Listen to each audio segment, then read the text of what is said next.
Yes, sir. Let's talk a little Peloton here. Could have done Apple trading, but I think there was more to learn from the Peloton trade than the Apple trade long, which was, I want to say, a little bit easier to pull off. But Peloton came in, another set of downgrades, and it's been under pressure. Like, this is something I think we all understand. But instead of usually a 15-minute chart or a daily chart, I actually have a 60-minute up here because I wanted to at least be able to highlight the recent support level. This becomes very, very important. And the reason why is, if you were trading this morning, Chewy was just as weak off earnings, if not weaker, and had a similar setup. And I'll show you why Peloton was a better trade, or at least a trade that made more sense to me. And Arun as well, who took the same trade. I'm looking at this recent support, only level marked off. Previous support area at $41, and that is over the last week or so. And you come in today, and all I'm thinking about is the pop, and I'm thinking about the fade. And it's a 41 area stop. You can sort of see when you go back to the 60-minute that it's traded through. Peloton, pretty volatile stock. It trades through that price, holds within 20, 30 cents each day, a couple of wicks below, a couple of times it goes above that price. So you know immediately this is not some hard 41 stop you're going to have here. I know I want to short the pop coming in. If there's one mistake I probably made, we talked about this in the morning show, it's like, well, I'll take a chance in front of 40.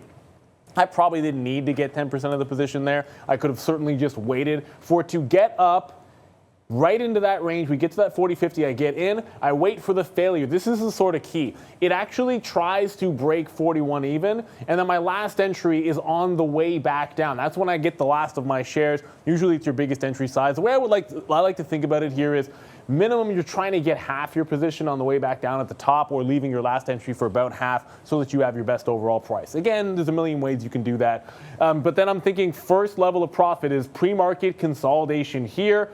I did admittedly miss a reload because when we came back up here, I really did think we're going to get a little bit closer to that 41. So I wasn't ready at that time in the morning.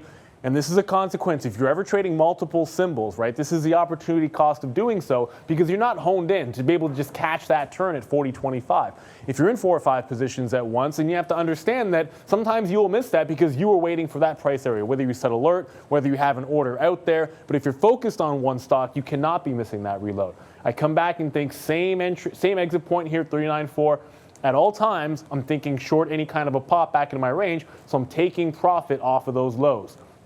We do eventually get a breakdown all the way to the 38 level. That's another target out. I'm actually still holding this position as we shoot this, so I'm looking to see if we can't break even further down. There's really not a heck of a lot of support till 35 or 36. And the key thing about this trade, and obviously that pop and fade trade, it can work in both directions. You can do that when you're going long off bottoms. But the difference between this and Chewy is Chewy had gapped down so far that it didn't have a previous support level of significance where you had trading in that range that you could be confident if that range breaks and it holds a bit above there, I'm out. That was nowhere in sight in Chewy. So the short looked just as good on Chewy at 52, 53, let's just say, but you had nowhere to look at for that range to be out. And I always try to think about this, where am I wrong? What am I going to see or what's going to have to happen to tell me that I am wrong in this trade? And if I can't figure that out, then I don't want to be in that trade, because what happens, it goes against you. You start averaging in, you just start holding it, thinking I'm not taking a hit, I'm right about this trade. But I've got to know what conditions make it wrong. This is a perfect example of where we could find that. 2 short setups, didn't take Chewy, did take it here in Peloton because I knew exactly where we had to get out or what we would have to see in order to get out there.